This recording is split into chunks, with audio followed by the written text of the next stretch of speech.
Welcome to Advanced TV Herstory, where hearty discussion of all things TV draws a nifty circle around the women who have made it all happen. In each installment, we endeavor to celebrate, educate, illustrate, or analyze, all in the hopes of reaching listeners with the message that TV and women are very much a part of our lives. And it's okie dokie, it's fine and dandy that we talk about it, at length, in detail, with delight. So find this podcast along the great ones at Libsyn, Google Music, iTunes, and Auto Radio. Engage with us on Twitter. Our handle is @TV Herstory. I'm your host, Cynthia Bemis Abrams. I hope you enjoy this installment. Hello, loyal listeners. It started off as a pleasant reminder of my childhood, doing a podcast installment on Dinah Shore, the classy lady with the best talk show of the 70s. She was cool and nice. She wore orange. She had something to do with golf. She laughed a lot, and she had a thing with Burt Reynolds.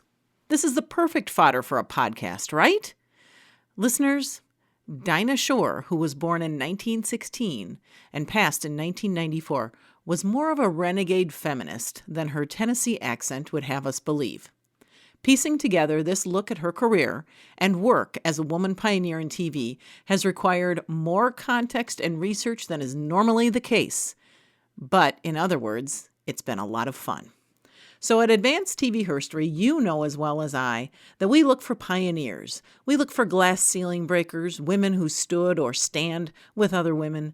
The obvious ones wear shoulder pads the size of umbrellas. The less obvious ones appear in the form of demure, gracious Dinah Shore.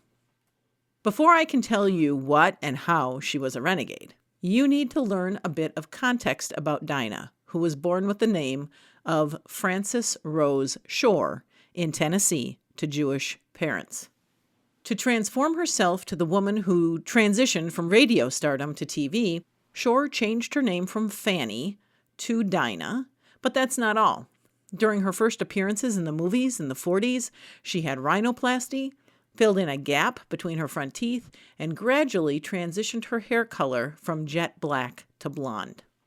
With a hospitable Tennessee accent, degree from Vanderbilt University, and lots of singing experience, and a marriage to a movie heartthrob, George Montgomery, her life as the daughter of a Jewish shopkeeper, first in Winchester, Tennessee, and later Nashville, was not part of her media kit.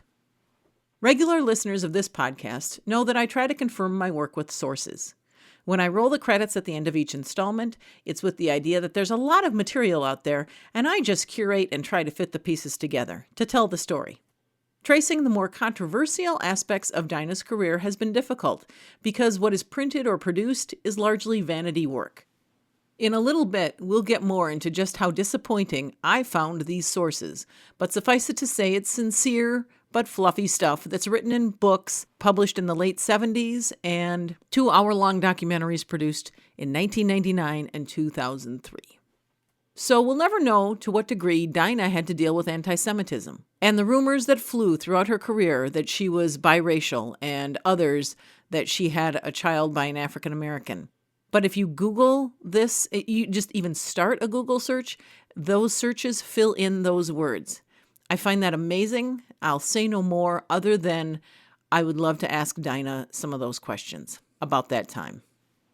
She graduated from Vanderbilt University in 1938 with a degree in sociology. And since her days in high school and even growing up and then college, she had developed a solid stage presence. She had gotten out and she had acted in school shows and she had sung, not just in school productions, but in nightclubs. So it only made sense after graduation from Vanderbilt that she headed to New York.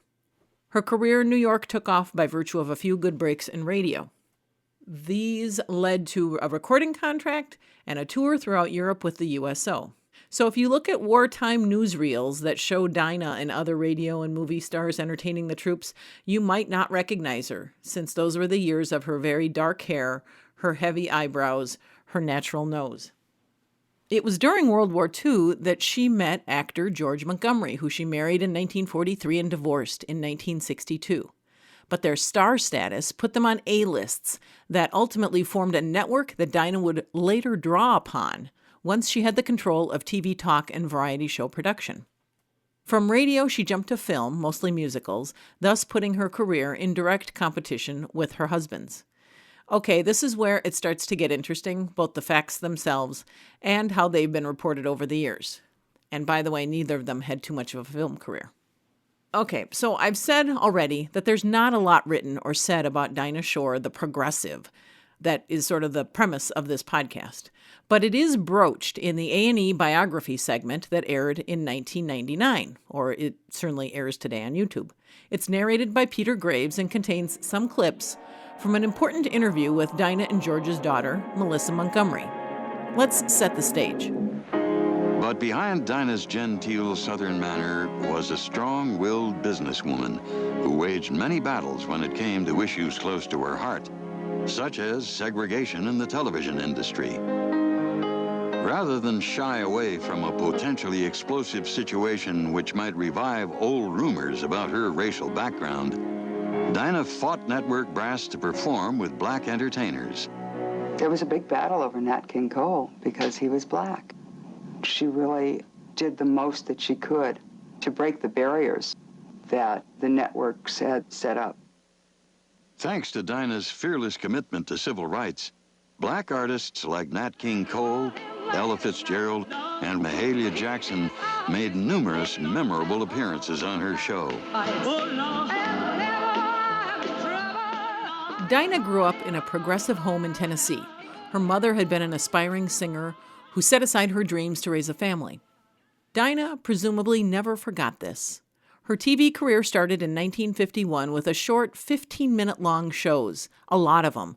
And in 1956, her credibility was such that she was given a full hour-length long show. It was sort of an experiment. Was America ready for this evolving singer? And was America ready for the guests, the incredibly talented singers who she wanted to have join her? Daughter Melissa Montgomery shared memories of this time in Dinah's career, recognizing that Dinah was really the only woman singer who was being given her own name show. Ella Fitzgerald was my mother's idol. She had every recording that Ella Fitzgerald ever made. She would play the music and she would go on and on and on about Ella Fitzgerald, that Ella Fitzgerald was it. She was the woman who could really sing the songs. She was the ultimate. So it's really important to remember that America was a deeply segregated country in 1956 and 1957 when her show was getting launched. And while regional TV shows could cater to Southern or Northern interests, the Dinah Shore Chevy show, yes, she was the first pitch woman for an automaker. Her show was national. So maybe Dinah leveraged her popularity a bit and chose to be colorblind. That she chose to seek out performers who were popular around the country as they were on radio, where skin color wasn't seen. Again, Melissa Montgomery from the A&E biography. Whatever their style of performance was, she was able to enhance that by her presence. Pearl Bailey was one of a kind, her own invention. And what's funny is that for a good part of her career, she was considered risque. Pearl Bailey was a great, outspoken advocate of self-expression, as I experienced her. She was just so endearing and so funny and so spontaneous. You never knew what was going to come out, but you knew you were going to have a good time watching her. I still don't know whether we ought to sing Mac the Knife, though. Well, why not, honey? It's a great song. Well, I agree. I love the song, but my goodness, it's been done so much. Just because people, they play it over and over again, they don't know. They're trying to figure out what it means. Yeah, I'm with them. I don't know what it means either. Well, I tell you what, Dinah, you sing it, and I'll explain it. You see, I belong to the teenage set. So you do. All right, you better talk plain. Ready? Yep. Oh, the shark has What? pretty teeth, dear, Uh-huh. and he shows them How, Dinah? pearly white. That's my name, Pearly Me. What's the jackknife? Oh, Has McHeath, this man carries a weapon. and he keeps it Where? out of sight. Now, as I mentioned, there are only 2 tribute videos on YouTube. There are some episodes and some clips, a lot of clips on Dinah. It's all fun to watch. But the A&E documentary and the one produced by the Dinah Shore Living Trust, which is a tribute to the Dinah Shore show and uses clips to drive a biographical account, those are pretty much what's out there in a 45 to 50 minute long format. But it's in that full video that film and TV historian Leonard Maltin appears. This is the one that's called Moi, the Best of the Dinah Shore Show. Leonard Maltin appears, and yes, in 2003, he sort of whitewashes over what some might see as Dinah's greatest moment of character, when she defied the sponsors and the network in selecting African-American performers to appear on her show, alongside her other white star performers like Frank Sinatra and Bing Crosby and Peggy Lee. Really, Leonard, do you expect us to believe you? This just seems like whitewash. A show like this, having to come up with new guests and new ideas week after week and then year after year, season after season. Well, it sort of obliged the producers to look past the obvious and try to get all different kinds of people on the show.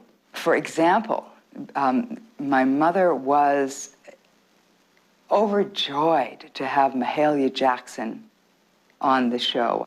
I think that in watching them perform, what I saw was that Mahalia struck a chord in my mother that was something that was a true part of her. And it was a joy for her to be able to sing the gospel music. Going to lay down my son she down by the riverside, down by the riverside, down by the riverside. Gonna lay down my son she down by the riverside. Study one no more. Well, I ain't gonna study one more. Oh, study only one no more. Ain't gonna study one no more. Ain't gonna study one no more. Oh, study one no more. Ain't gonna study one no more. I'm gonna put on. From what I can piece together, maybe Dinah knew she had white privilege and she never blinked with NBC. Here's what else was going on at NBC for someone without nearly as much power as Dinah had at that time. The NBC Universal Website History Timeline reads as such. 1957. Nat King Cole is the first major black artist to have his own network series on NBC. And then the timeline citation explains this, quote, even with his enormous charm and stunning array of guests, Cole was unable to overcome resistance to a black headliner from some advertisers and affiliates. Unable to secure a national advertiser, NBC was forced to cancel the program in December of 1957. End quote. Jim Davidson has a website, www.classictvinfo.com, and it has a solid page on the Nat King Cole show, including descriptions of episodes that highlight, to be honest, the greatest African-American talent in the country at the time, and that's pretty significant. It's also the most detailed account of Madison Avenue's inability to sell advertisers on programming that featured non-white performers.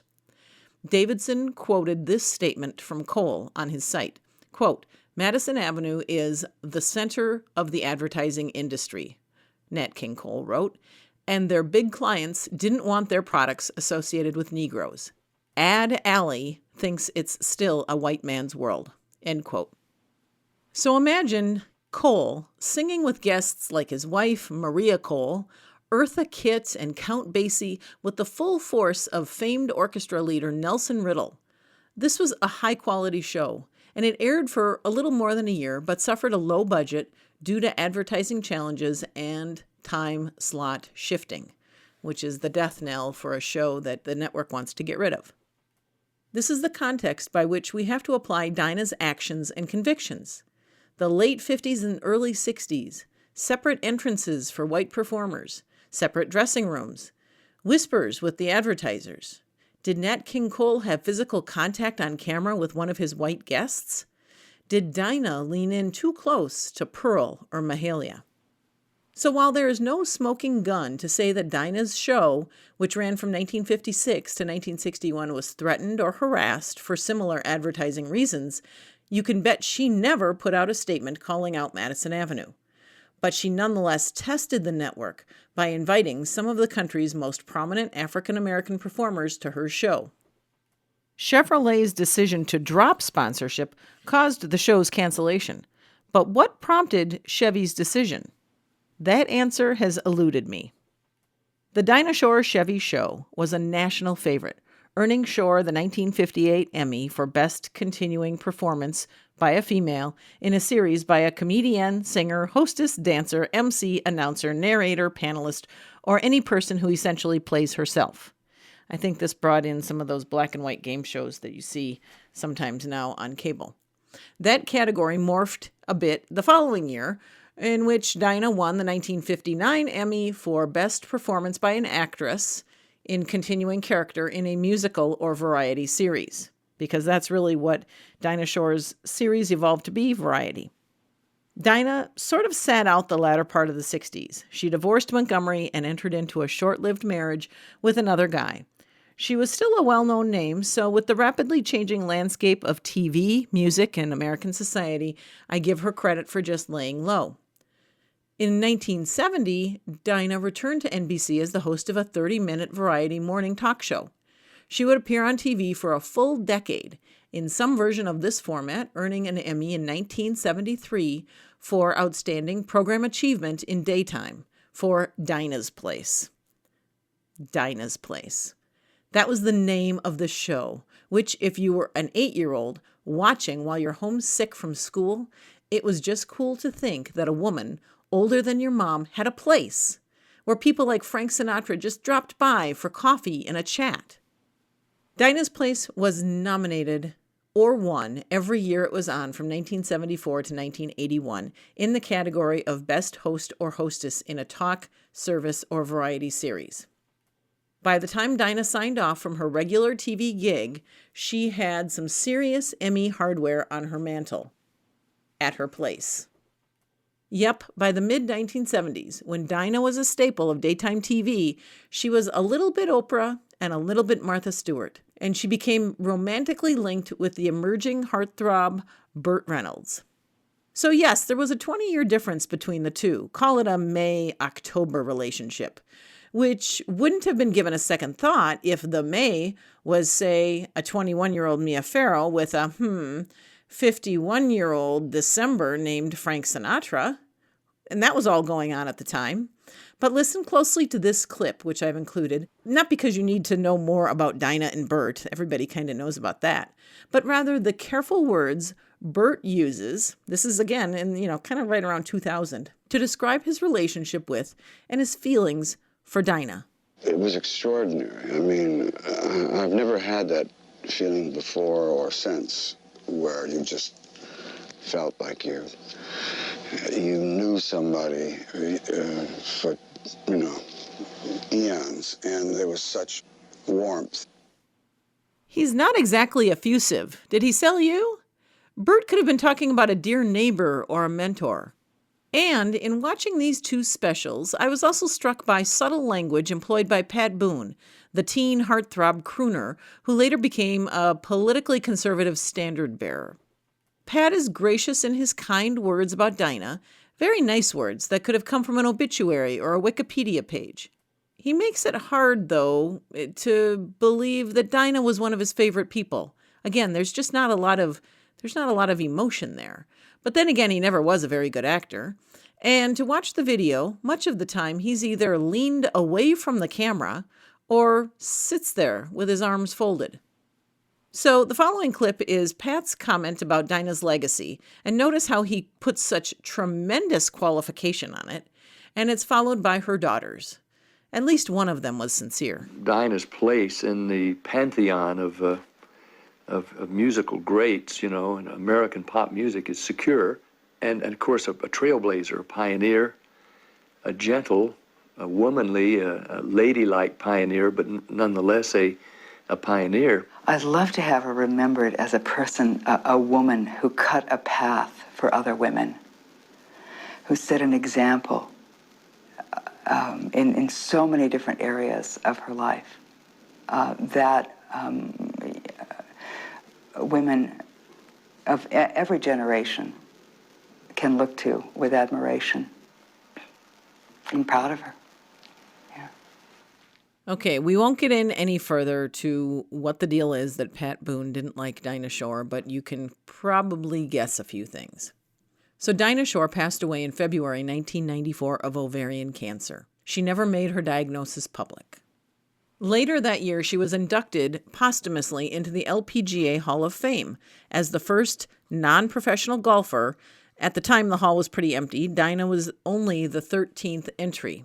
Again, more context that helps you understand why she was righteous in her feminism.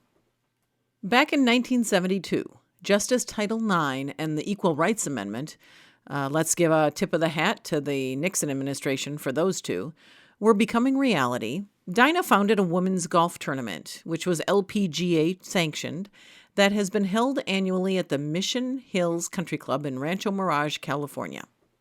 In 1983, it became a major tournament, which is kind of a major accomplishment in and of itself. Since 2000, corporate naming rights usurped Dinah's fingerprint. It's technically not called the Dinah Shore Tournament anymore. But during the explosion of women's golf and representation on TV, the Dinah Shore Tournament was a TV favorite and resulted in an increase in prize money for golfers, an increase in presence and knowledge of the sport. That increase really only meant that the prize money, the difference between the men's and the women's prizes, was reduced from 3 to 1, $3 to every $1, to more like 2.5 to 1. But still, it was measurable, visible progress. Dinah Shore was to golf what Billie Jean King was to tennis, making those two sports, otherwise a staple of the country club, to girls and women, and it gave them the confidence to get out and learn and play and be active. And that was ultimately one of the pushes that got Title IX to something of a success for girls in the 70s. But here's how Dinah describes the whole thing in a clip embedded in the A&E biography episode found on YouTube. I've been told by dozens of young players starting out that this is the one they really want to win. I'm thrilled and I'm grateful. It wasn't always that way. Back in 1972, we didn't dare to dream beyond a couple of years. That southern accent, that grace, that cool, it makes you want to take up golf, right? But there's always a reminder of how far we've slipped.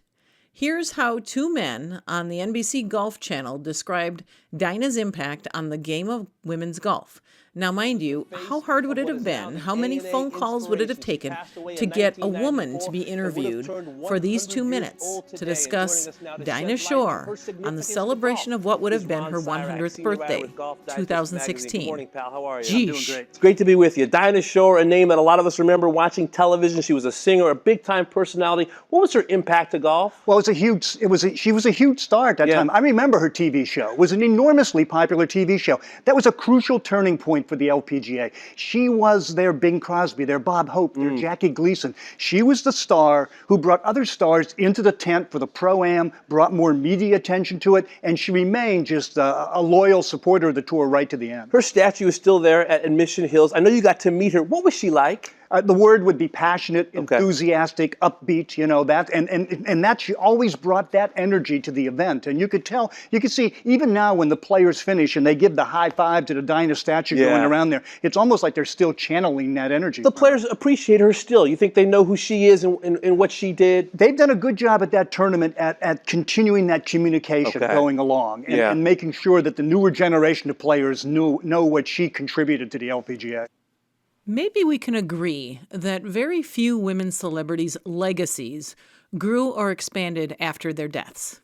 And while you're thinking hard about that statement, let me rid you of the idea that merchandising the images of Marilyn Monroe or Audrey Hepburn count, because they don't. Legacies are not built on a few inspirational quotes or photos imprinted on drink coasters. However, for Dinah Shore, it's all different. Since 1991, Dinah Shore, or simply The Dinah, has become the largest girl party musical festival in the world. I spoke to The Dinah's founder and CEO, Mariah Hansen, about the event, which is held in 2017 from March 29th to April 2nd. We talked about its growth and its relationship, if any, with Dinah Shore. So Hansen has grown the weekend, which is in effect an effort to create a lesbian world within the city of Palm Springs. And she initially identified it to overlap with the golf tournament that bore Dinah Shore's name, and it's become the largest lesbian event in the world, attracting visitors worldwide. It's ranked in the top 10 annual events held in Palm Springs, which is pretty heady competition, or a pretty influential list. And it spans 5 days of intense business for the hospitality sector, and Palm Springs is a hospitality capital. Hansen and the Dinah have been recognized by the Regents of the University of California and the State Assembly. The Dinah is here to stay. But learn more about the Dinah by Googling them. Not just, as Hansen shared, to learn about the event from the Dinah's event organizers, but also to track the weekend's evolution through the worldwide news items that have been posted online. So you're thinking to yourself, so is the Dinah sanctioned by the family? Did Mariah Hansen have to pay naming rights? Do the women who attend the event, who were not even teenagers when Dinah Shore passed away, do they have any idea what a total feminist Dinah Shore was? Those are great questions, and here are the answers. Hansen says that the event's first couple years, while Dinah was still alive, she knew about the weekend retreat. At no time then or since has there been any claim or request from Dinah Shore's family or estate about anything. No formal agreement at all. Hansen's never polled her attendees about their knowledge of Dinah Shore, which she says now the average attendee is in the range of the early 30s, kind of 32 to 35-ish. So in my head, I see Dinah, and maybe me, sitting out on her Palm Springs terrace, sorting out her finest moments in show business. And if I had been sitting there, of course I would have had to have been basically kind of a teenager or young adult, I would have said, Dinah, what mattered more? All those Emmys, or staring down NBC in the late 50s on behalf of Pearl and Mahalia and Nat? And then I'd ask, so that whole Burt Reynolds thing, was that just a media ploy to fend off other rumors? And if it was, that's okay. Good for you. And why is it that Pat Boone looked like he'd rather talk about how well his dentist performs root canal than say too many sincere, nice things about you? Dinah. And then I'd look at her and she'd get a glimmer in her eye, knowing that women were gathering in her name, in her town, to feel better about themselves during a weekend of community. But I'll never get a chance to ask those questions, so in the end, we'll never know.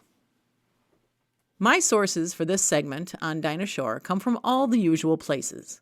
On YouTube, you'll readily find the 1999 A&E biography episode, and you will also find about a 50-minute video that once appeared on TV called Moi, the Best of the Dinah Shore Show, and it was produced in 2003, in part by the Dinah Shore Living Trust.